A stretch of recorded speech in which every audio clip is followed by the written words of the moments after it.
November 1986. In harbors from New York to Long Beach, 12 of the largest commercial vessels ever constructed sat motionless against the concrete piers. They were the jumbo econ ships.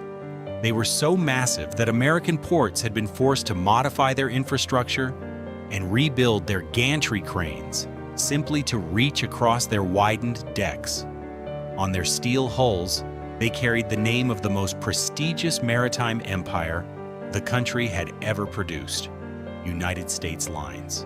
But the propellers were still. The ships were under arrest. Creditors had chained the American-flagged fleet to the docks.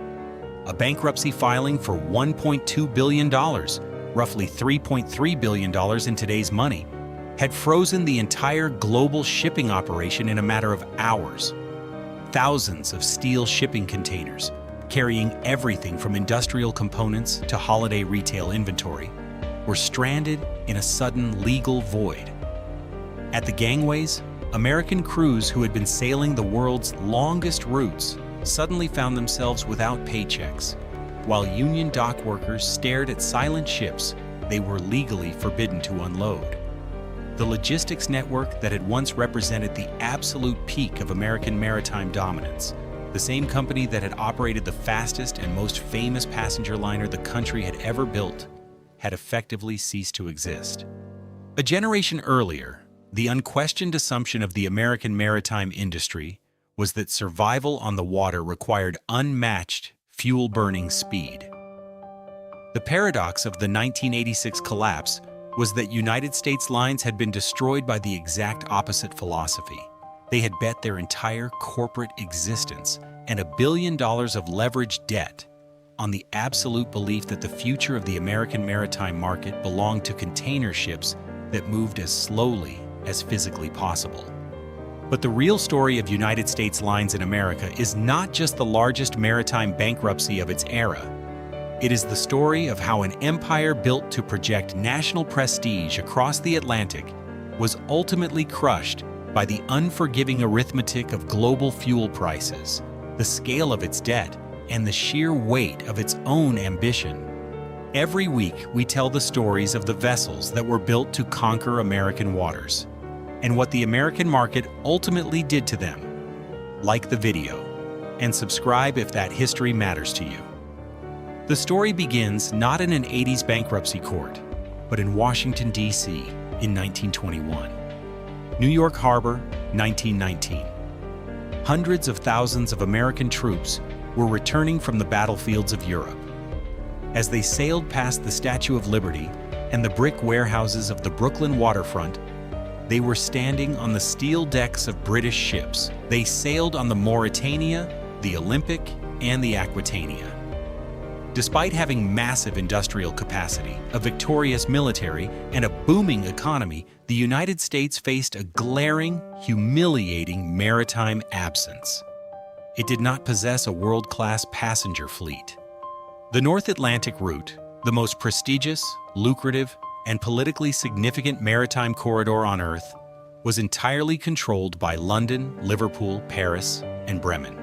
If an American diplomat, a wealthy industrialist, or a massive shipment of United States mail needed to cross the ocean, they had to do it under a foreign flag.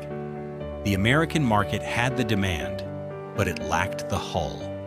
In Washington, D.C., in 1921, the United States government decided to force an American presence onto the water. The United States Shipping Board, a federal agency tasked with managing the maritime surplus of the war, officially created United States Lines. The company was not born from a private entrepreneur's grand vision, nor was it the product of a hungry American shipyard. It was born from an act of Congress and a profound sense of national vulnerability. Because America lacked the immediate capacity to design and build massive luxury liners from scratch, the government built the new company's fleet using the spoils of war. The crown jewel of this seized German tonnage was the magnificent Vaterland. She was towed to the Newport News Shipbuilding and Dry Dock Company in Virginia for a complete overhaul.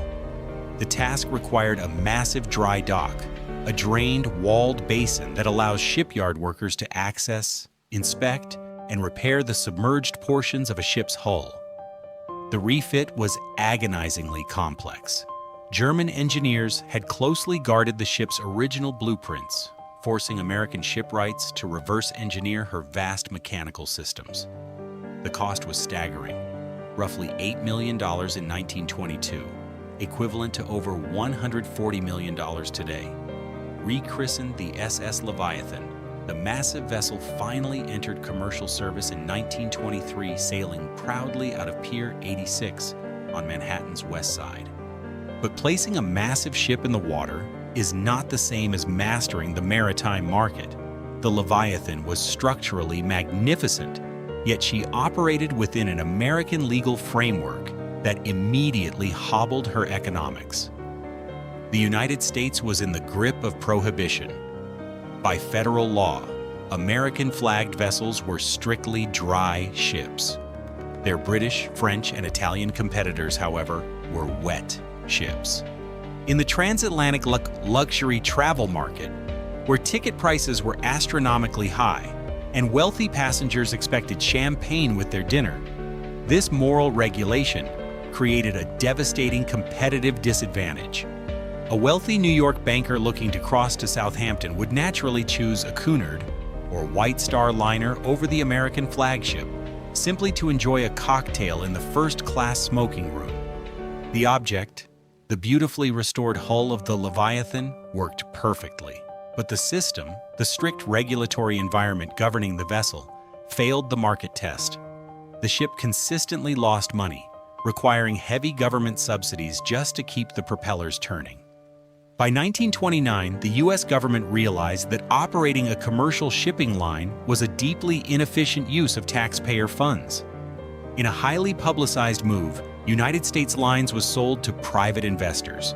Control eventually consolidated under the International Mercantile Marine Company, guided by the pragmatic maritime executive John M. Franklin. The purchase agreement was less a cash windfall than an assumption of heavy debt, coupled with a strict federal mandate. The private owners had to build new, entirely American-made vessels in domestic shipyards.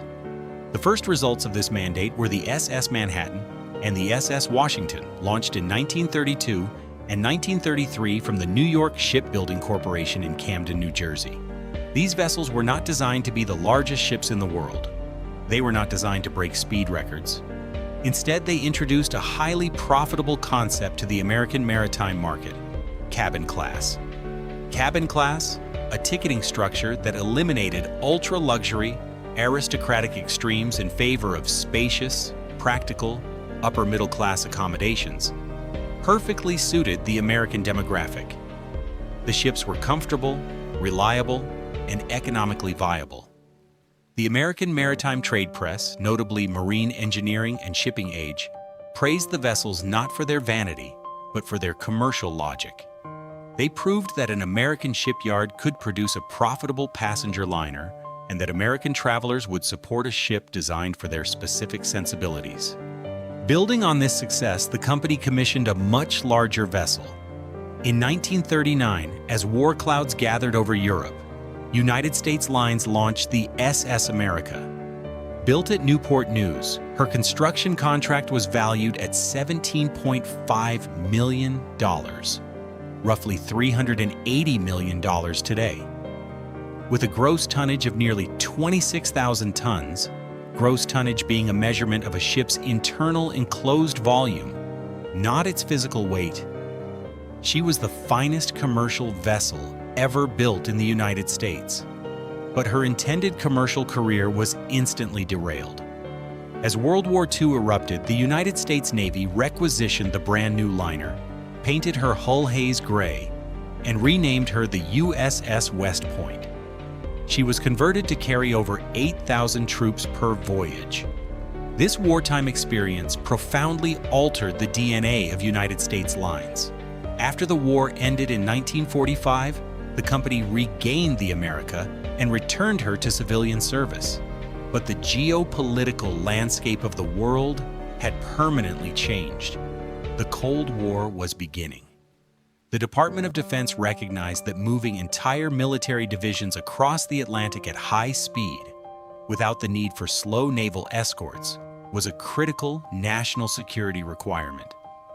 The commercial ambition of United States lines to dominate the transatlantic passenger trade and the strategic demands of the Pentagon were about to merge into a single, breathtaking engineering project. The company had survived Prohibition, the Great Depression, and a World War, establishing a resilient foothold at the piers of New York Harbor. But to truly conquer the Atlantic, they needed a vessel that defied the physical limits of commercial shipbuilding. The breakthrough of United States lines in the American market was not merely a business strategy, it was a physical machine. In 1952, the dry docks at Newport News Shipbuilding in Virginia birthed a vessel that fundamentally altered the physics of commercial ocean travel. Designed by the obsessively brilliant American naval architect William Francis Gibbs, the SS United States was the ultimate hybrid, a luxury passenger liner layered directly over the classified anatomy of a fast-attack military transport. The vessel looked like a commercial ship with its sleek black hull, the main watertight body of the ship that displaces water and carries the load, and its two massive red, white, and blue funnels. But beneath the waterline, it was a weapon. The ship was powered by high-pressure steam turbines, rotary engines driven by superheated steam, lifted directly from American aircraft carrier designs that provided massive, sustained horsepower. These turbines turned four enormous bronze propellers, the rotating blades that push water backward to move the vessel forward, delivering an astonishing 240,000 shaft horsepower. To maximize speed, Gibbs systematically stripped away conventional weight. The superstructure, the enclosed cabins, lounges, and bridge decks built above the main hull, was constructed almost entirely of aluminum rather than heavy steel. There was virtually no wood on board. Even the pianos were custom-made of fire-resistant mahogany or aluminum to meet strict United States Navy fire safety codes. Because her draft, how deep the vessel sits below the waterline, was relatively shallow for a ship of her immense size, she could safely navigate into heavily silted harbors around the world if deployed as a troop ship. This level of engineering required a staggering financial commitment. The construction cost reached $79.4 million in 1952, roughly $900 million today. United States lines contributed $28 million, while the United States government, viewing the ship as a critical Cold War asset capable of transporting 14,000 troops 10,000 miles without refueling, heavily subsidized the rest. In a commercial market where European competitors built passenger ships for a fraction of that cost using cheaper domestic labor, this American public-private partnership was the only way a vessel of this magnitude could exist. The operating costs were equally massive. It took a crew of over 1,000 unionized American sailors, engineers, and stewards to serve 2,000 passengers burning through thousands of barrels of heavy fuel oil every single day. But the ship did exactly what the American government and the company demanded. It obliterated the competition. On her maiden voyage in July 1952, departing from Pier 86 in New York Harbor, the SS United States shattered the transatlantic speed record. She crossed the ocean in just 3 days, 10 hours, and 40 minutes. She captured the Blue Riband, the highly coveted award for the fastest ocean crossing, and held it with a speed that no other commercial vessel could match. Her finely angled bow, a sharp forward hull form designed to slice through heavy seas rather than ride over them, allowed her to maintain more than 30 knots in punishing North Atlantic weather without violently pounding the passengers inside. The name on the builder's plate was not a country of origin. It was a specification. For a brief, shining era, the SS United States became the undeniable center of the American maritime ecosystem. The United States Maritime Administration championed her as the gold standard of the merchant marine. The Department of Defense rigorously evaluated her classified capabilities. The unionized longshoremen at the Port of New York proudly handled her massive mooring lines. The American trade press, particularly Marine Engineering and Shipping Review, dedicated entire issues to her technical superiority. Wealthy American tourists, Hollywood executives, and Washington diplomats made Pier 86 the most glamorous departure point in the country. She was not just a ship, she was the physical manifestation of American post-war industrial dominance. But the maritime market is ruthless, and the greatest threat to the SS United States did not come from a rival shipyard in Europe. It came from the sky. In October 1958, Pan American World Airways inaugurated daily transatlantic service using the Boeing 707 jet airliner, a journey that took the fastest ship in the world, 3.5 days, suddenly took a jet just 8 hours. The fundamental equation of the North Atlantic, that survival on the water required unmatched speed, collapsed overnight. Passengers abandoned the docks for the airports. By the late 1960s, the SS United States was sailing half-empty, burning massive amounts of expensive fuel oil, and bleeding millions of dollars, surviving only on federal subsidies. United States Lines found itself trapped.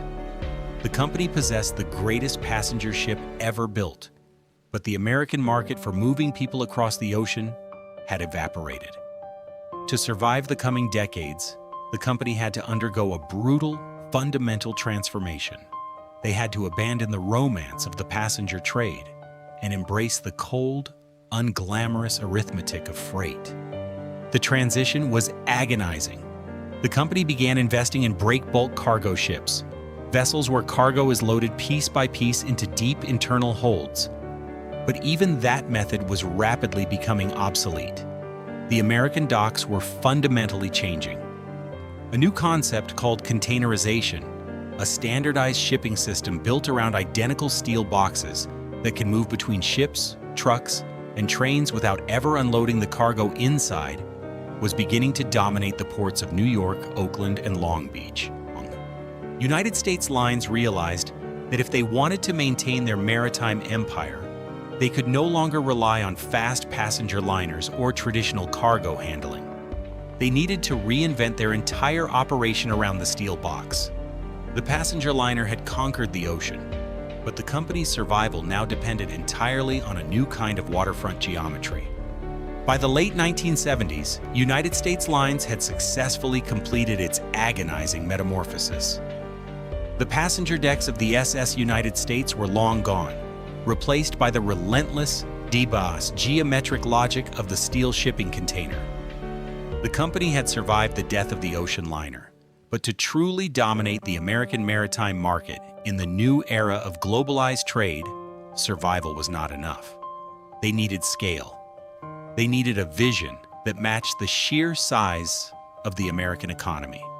That vision arrived in 1978 in the form of Malcolm McLean. McLean was not a traditional maritime aristocrat. He was a former trucking magnate from North Carolina, who had essentially invented modern containerization 2 decades earlier by realizing that ships, trucks, and trains were simply different parts of the same physical conveyor belt. When McLean purchased United States Lines, he did not see a struggling shipping company holding on to past glory. He saw a platform to build the most massive, efficient, and technologically intimidating logistics network the world had ever seen. McLean surveyed the global shipping landscape and saw a structural inefficiency. Most shipping lines operated smaller, faster ships that darted across the Pacific or the Atlantic, burning massive amounts of fuel to save a few days of transit time. Fuel prices in the late 1970s and early 1980s were violently high, largely driven by the OPEC oil shocks. McLean calculated that the defining metric of maritime survival was no longer speed. It was cost per container. His solution was breathtaking in its audacity. United States Lines would build a fleet of 12 identical mega vessels, officially named the Jumbo Econ ships. These were not simply large ships. They were floating industrial warehouses. Built at the Daewoo shipyard in South Korea, each vessel was nearly 950 feet long, roughly the length of 3 football fields, and designed to carry an astonishing 4,400 TEUs. TEU stands for 20-foot equivalent unit, the standard measurement of volume in the container shipping industry. At the time of their launch in 1984, the Econ ships were the largest container vessels ever constructed. The total contract value for these 12 ships, along with the massive cash of new containers and chassis required to support them, exceeded $1 billion, roughly $3 billion in today's money. It was the largest single expansion program in the history of the American merchant marine. The operational concept was equally massive. Instead of running back and forth across a single ocean, the Econ ships would operate on a continuous one-way eastbound route around the entire globe. An Econ ship would load cargo in Hong Kong, sail across the Pacific to the port of Long Beach, transit the Panama Canal, unload at the Howland Hook Marine Terminal in Staten Island, cross the Atlantic to Rotterdam, sail through the Mediterranean, transit the Suez Canal, and return to Asia. It was a moving pipeline of American commerce. To accommodate these monsters, the American port infrastructure had to fundamentally change. The ships were so wide that standard port equipment could not handle them. At the Port of Savannah and the Port of Charleston, maritime authorities had to dredge channels deeper and invest heavily in specialized gantry cranes, massive rail-mounted structures that extend over the water to lift containers vertically from the ship's hold and lower them onto waiting trucks. At Howland Hook in New York, the terminal was completely overhauled just to process the sheer volume. The stakes were monumental. In a highly volatile global market where fuel costs dictated survival and a delayed shipment could erase an entire voyage's profit margin, the Econ ship design offered a mathematical certainty. If filled to absolute capacity, their massive size and highly efficient, slow-turning diesel engines could move a container across the ocean cheaper than any other vessel on Earth. In the mid-1980s, standing on the docks of the Port of Oakland or Port Newark as a jumbo Econ ship arrived was to witness the absolute pinnacle of American logistics. The vessel would appear on the horizon, moving with a deliberate, slow, unstoppable momentum. Unlike the sleek, knife-like passenger liners of the past, the Econ ship was a blunt instrument of commerce. Its deck was a sheer wall of steel boxes, stacked high into the sky, painted in the uniform colors of the company.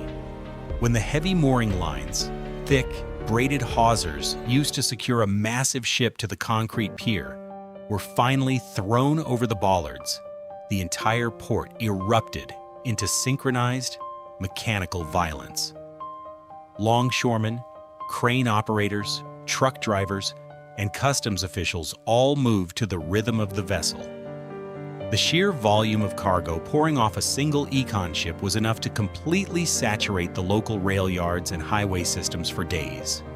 For Malcolm McLean and United States Lines, the strategy seemed flawless. They had secured massive financing from a consortium of aggressive American banks, including Citibank and Bank of America. They had locked in the support of the United States Maritime Administration. They had American crews standing on the bridges, union mechanics maintaining the diesel engines, and an entire network of American ports eager to serve their massive new fleet.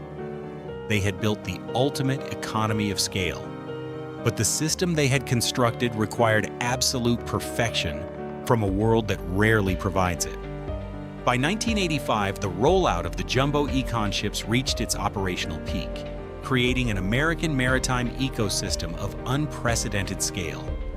United States Lines was no longer just a shipping company, it was a macroeconomic force. The network tied together the Port Authority of New York and New Jersey, the International Longshoremen's Association, the Federal Maritime Commission, and major American rail carriers like CSX Transportation and Union Pacific into a single, synchronized logistics web. When a vessel like the American New York or the American New Jersey called it the Port of Long Beach, the Port of Oakland, or the Port of Baltimore, it did not just dock. It commanded the entire local supply chain. The Journal of Commerce, Workboat, and Maritime Reporter tracked their movements not as standard shipping news, but as bellwethers of the American economy.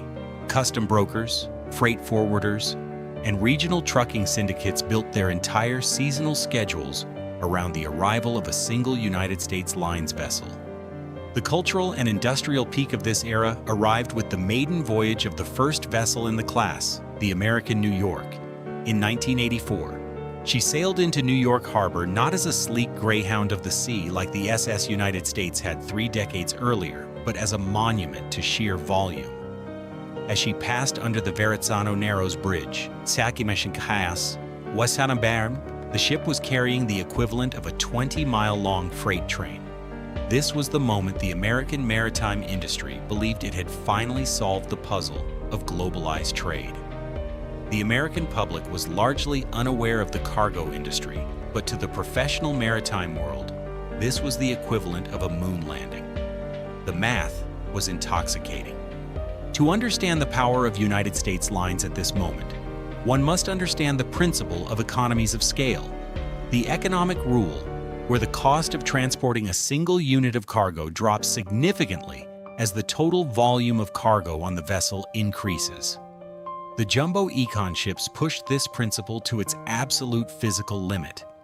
On a long, punishing Pacific transit from Hong Kong to California, where a faster, smaller hull would burn a devastating amount of expensive fuel pushing against the heavy winter swells, the massive displacement hull of the econ ship could maintain a slow, relentless 15 knots, turning an astronomically expensive ocean crossing into a ruthlessly profitable math equation. The scale of the operation at its height was staggering. United States Lines operated the 12 massive econ ships alongside a fleet of 24 smaller feeder vessels, ships designed to gather cargo from regional ports and deliver it to the massive deep-water mega-hubs. They had over 80,000 containers in circulation. The company's gross revenues pushed toward $1 billion annually. Walking the sprawling asphalt yards of Howland Hook Marine Terminal at night, under the harsh glare of industrial sodium lights, an observer would see mountains of stacked steel boxes bearing the United States Lines Eagle logo. The air vibrated with the heavy thrum of diesel generators powering refrigerated containers. There was a constant, orchestrated chaos of straddle carriers, tall wheeled vehicles that drive completely over a shipping container to lift and stack it, and an endless stream of tractor trailers roaring through the gates to carry the goods onto the American interstate system. The operation felt too massive, too heavily capitalized, and too deeply entrenched in the American supply chain to ever fail. Every dock, every gantry crane, every rail yard in their network had been optimized for the massive influx of cargo. The ships worked exactly as William Francis Gibbs's passenger liner had once worked. They defined the limits of what was physically possible on the water.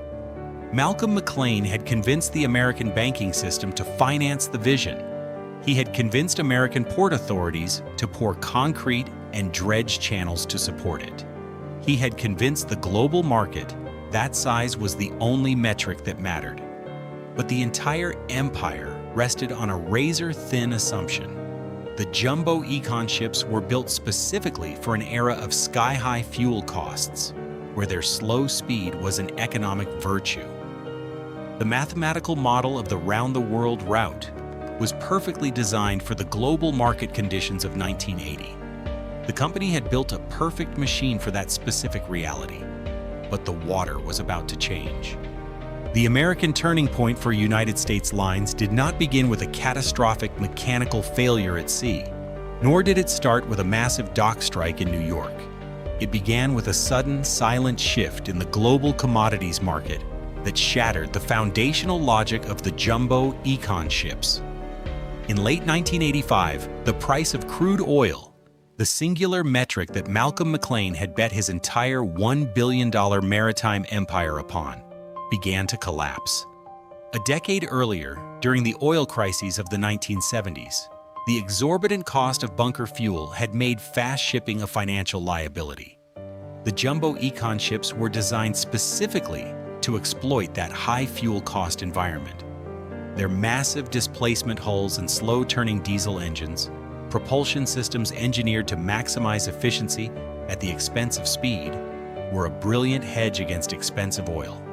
When fuel prices were violently high, moving 4,400 TEUs at 15 knots was the most profitable mathematical equation in the American maritime industry. But by early 1986, the price of oil plummeted from roughly $30 a barrel to under $10. The economic moat of the econ ships vanished overnight. Suddenly, fuel was cheap again. And in a globalized supply chain where American retail executives and manufacturers demanded just-in-time delivery, speed was no longer a luxury. It was a strict requirement. The paradox of the jumbo econ ships was brutally exposed. United States lines possessed the largest, most technologically advanced container ships in the world, yet they were anchored to a slow-motion operational model that the market no longer tolerated. An American importer waiting for high-value consumer electronics from Hong Kong or critical auto parts from Japan could no longer accept a prolonged trans-Pacific crossing followed by a convoluted eastbound round-the-world routing. They needed their cargo to arrive at the port of Long Beach or the port of Seattle immediately. The competitive displacement was swift and devastating. Foreign competitors, particularly the rapidly expanding Taiwanese shipping line Evergreen Marine Corporation, had built their own massive fleets. But Evergreen had chosen a different technological and operational path. They deployed slightly smaller, significantly faster container ships that operated on a flexible two-way pendulum route. Beijing, crossing the ocean in both directions rather than strictly sailing in a single global loop.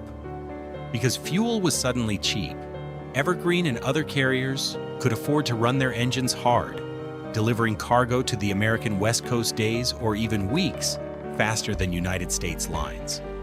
The sheer scale of the econ ships, once their greatest asset, became a massive physical trap. When an econ ship called at the port of Savannah or the Howland Hook Marine Terminal, the vessel was simply too large to be nimble. A ship carrying 4,400 containers requires immense, perfectly synchronized port infrastructure. If a single gantry crane broke down on a New York pier, or if the local New Jersey rail network experienced a minor delay, the entire billion-dollar logistics pipeline backed up. The incredibly slow speed of the vessel meant there was absolutely no margin to make up lost time on the water. A delayed econ ship stayed delayed, cascading severe schedule disruptions across the entire American supply chain. The first small cracks in the system appeared in the cargo manifests. To fill the cavernous holds of the jumbo econ ships and maintain the necessary volume, United States Lines was forced to drastically slash its freight rates. They entered a punishing, race-to-the-bottom price war on the transatlantic and trans-Pacific routes. They were no longer competing on service, reliability, or American maritime prestige. They were desperately trying to attract enough cheap, low-value freight, scrap paper, raw agricultural goods, heavy industrial bulk, to simply cover the daily operating costs of the massive vessels. But a shipping line carrying low-yield cargo at rock-bottom rates cannot service a mountain of leveraged debt. The financial architecture supporting United States Lines was built on the assumption of high utilization and premium revenue. The company had borrowed over $1.2 billion, roughly $3.3 billion today, from a consortium of aggressive American banks, heavily backed by the United States Maritime Administration. The debt service payments were relentless, demanding millions of dollars in cash every single month. Every time an econ ship cast off its heavy mooring lines in New York Harbor or Oakland, it was already bleeding money before it even cleared the breakwater. The maritime trade press, which had celebrated Malcolm McLean's massive vision just 2 years earlier, began tracking the company's hemorrhaging balance sheet with growing alarm. Journal of Commerce reports it indicated devastating quarterly losses. The American maritime industry realized that the grand experiment in absolute economies of scale was collapsing under its own weight. The ships were operating flawlessly, the Union crews were highly professional, and the American port infrastructure was fully engaged. The vessels did exactly what they were engineered to do. They simply did it for a market that had rapidly ceased to exist. As the autumn of 1986 approached, the cash reserves evaporated. The company stopped paying its suppliers. Fuel vendors began demanding cash up front before connecting their bunker hoses to the ships. The massive enterprise was starving. As the autumn of 1986 approached, the financial architecture of United States lines began to violently disassemble. The problem with operating a $1 billion maritime logistics system is that you cannot simply pause the operation when the market turns. Ships at sea burn fuel every hour. Terminal operators charge dockage fees, the daily cost of keeping a vessel tied to a pier, whether cargo is being loaded or not. Unionized longshoremen require their contracted wages regardless of the global freight rates. The jumbo econ ships, designed to be the ultimate engines of American commerce, had become massive floating liabilities. Malcolm McLean, the architect of the entire containerized revolution, attempted to negotiate with his creditors to buy the company more time. But the consortium of American banks, led by Citibank, looked at the global maritime market and saw a structural shift that no amount of financial restructuring could fix. The Taiwanese shipping line Evergreen and the Danish giant Maersk were successfully capturing the high-value trans-Pacific trade using faster, more flexible vessels. The transatlantic routes were saturated with overcapacity, and the price of bunker fuel, the thick, heavy oil used to power commercial ships, remained punishingly low, completely neutralizing the econ ship's single competitive advantage. The American Maritime Support System, which had enthusiastically scaled up to handle the massive vessels just 2 years earlier, quickly turned hostile. As rumors of insolvency spread through the industry, the mechanics of trust that kept global shipping moving evaporated. Fuel vendors at the Port of Long Beach and the Port of Oakland demanded cash on delivery before they would pump a single drop of oil into the massive bunker tanks. Terminal operators at the Howland Hook Marine Terminal in New York threatened to halt the gantry cranes. Stevedoring companies, the specialized firms that hire and manage the dock workers who physically load and unload the ships, began withholding labor. At Howland Hook on Staten Island, the local consequences were devastating. The Port Authority of New York and New Jersey had invested millions of taxpayer dollars to dredge channels and upgrade the facilities specifically to serve the massive draft and volume of the jumbo econ ships. When the shipping line faltered, the terminal became a massive financial sinkhole. Hundreds of local dock workers faced immediate unemployment. The sprawling asphalt yards designed to process thousands of containers a day fell ominously silent. On November 24, 1986, the inevitable finally occurred. United States Lines officially filed for Chapter 11 bankruptcy protection. The filing revealed a staggering $1.2 billion in debt, roughly $3.3 billion today. It was, at the time, the largest bankruptcy in the history of the American maritime industry.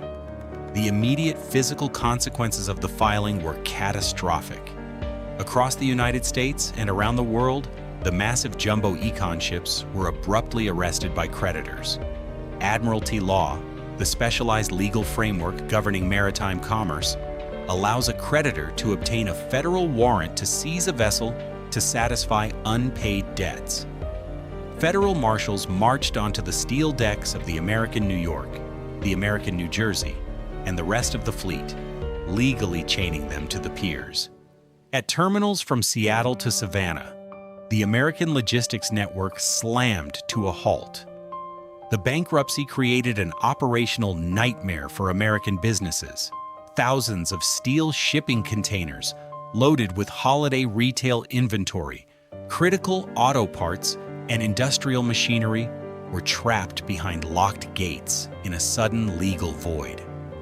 To retrieve their own cargo, desperate American importers were forced to pay extortionate release fees to terminal operators who were simply trying to recoup their unpaid dockage bills. Meanwhile, the human cost was quietly devastating.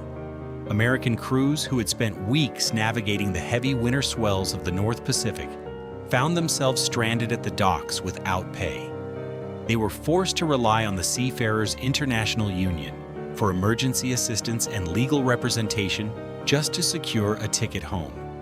The vessels that were supposed to guarantee American dominance in global trade were now legally paralyzed, rusting quietly under the winter rain.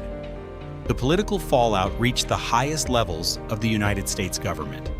The United States Maritime Administration had guaranteed a massive portion of the debt used to build the Econ ships, believing that a dominant American-flagged fleet was essential for national security. When the bankruptcy was filed, American taxpayers were left exposed to hundreds of millions of dollars in defaulted loans. The failure of United States lines effectively killed the political appetite in Washington for underwriting massive commercial shipping empires. The era of the government acting as the ultimate financial safety net for the American merchant marine was over. The liquidation that followed was a brutal dismantling of the American maritime dream. The jumbo econ ships, the billion-dollar fleet that had represented the absolute peak of economies of scale, were auctioned off in federal bankruptcy court in New York. They were sold for a fraction of their construction cost. The ultimate irony came when the core of the econ ship fleet was purchased by Sealand Service, the very American shipping company that Malcolm McLean had originally founded decades earlier. Sealand recognized that the ships were too large and too slow for the round-the-world route. They systematically integrated them into more conventional, shorter pendulum routes, stripping away the grand global vision to simply salvage the steel. The physical assets of United States lines were absorbed by the market, but the corporate entity itself was systematically erased. The historic passenger routes were gone. The military transport contracts were gone. The massive container operations were gone. The name that had once commanded the docks of New York, the dry docks of Newport News, and the respect of the global maritime industry was completely hollowed out. The final weeks of the company were not marked by a single, dramatic sinking at sea. The collapse happened in fluorescent-lit bankruptcy courts, in silent union halls, and on empty asphalt container yards. The cranes stopped moving. The marshals signed the papers. The crews packed their bags. The ships were auctioned. The docks went quiet. The name vanished. Unlike many fallen maritime empires that are quietly absorbed by foreign conglomerates and resurrected as hollow branding exercises, the name United States Lines was never revived. When the liquidation concluded in the federal bankruptcy courts of New York, the corporate entity was permanently extinguished. The American market does not preserve failed logistics systems out of nostalgia. The company that had once carried the prestige of an entire nation, the name that had dominated the transatlantic passenger trade from Pier 86 and attempted to monopolize global containerized freight, simply ceased to exist. There are no modern vessels bearing the United States Lines Eagle.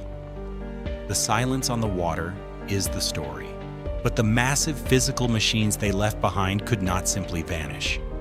The 12 jumbo econ ships, the colossal billion-dollar gamble that had broken the company, were instantly absorbed by the global market that had rejected their original operational model. Purchased for pennies on the dollar by Sealand Service, they were renamed, repainted, and stripped of their grand round-the-world ambition. When Sealand itself was eventually acquired by the Danish logistics giant Maersk, the ultimate irony of the American maritime collapse was complete.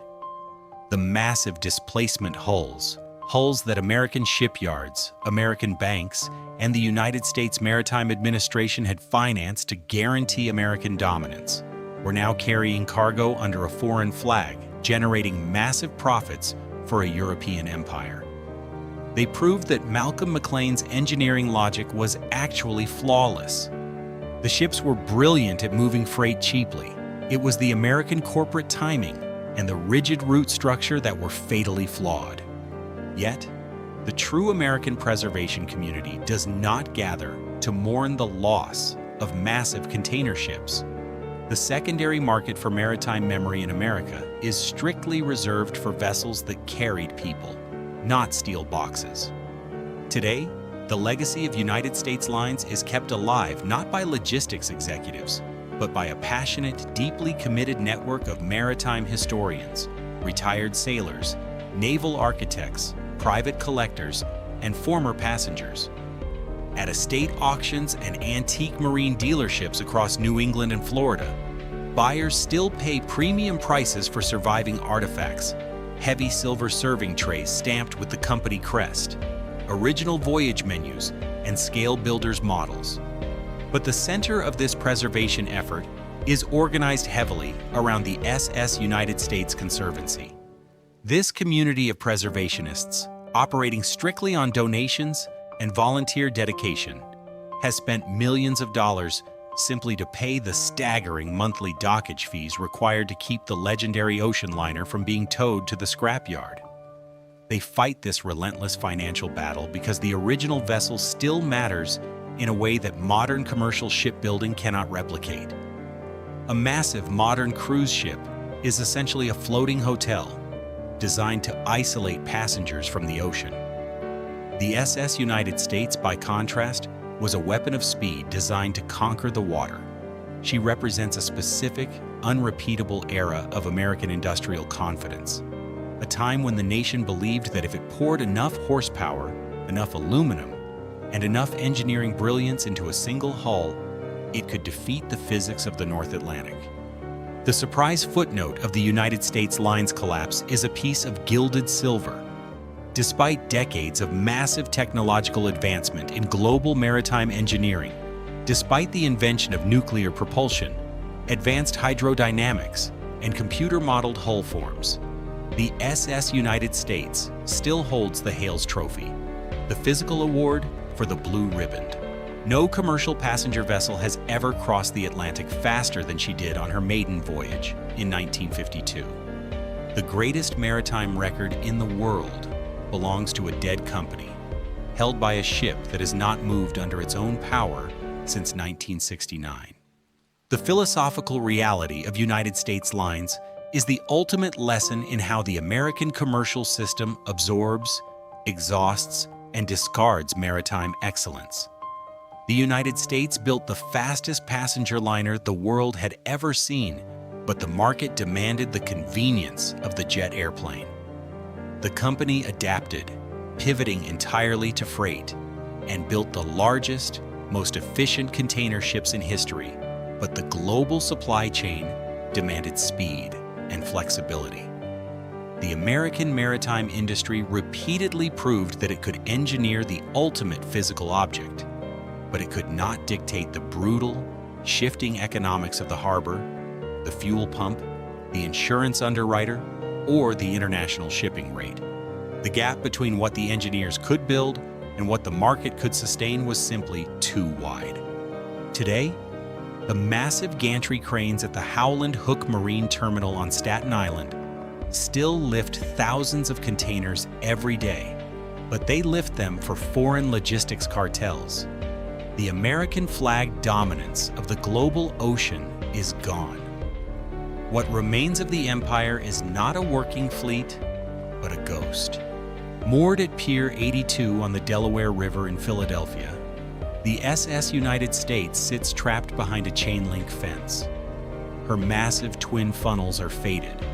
Her aluminum superstructure is streaked with decades of rust, and her hull waits silently under the harsh city light, bearing the name of a fallen maritime empire that the water has long since forgotten. Every week, we tell the stories of the vessels that were built to conquer American waters and what the American market ultimately did to them. See you in the next one.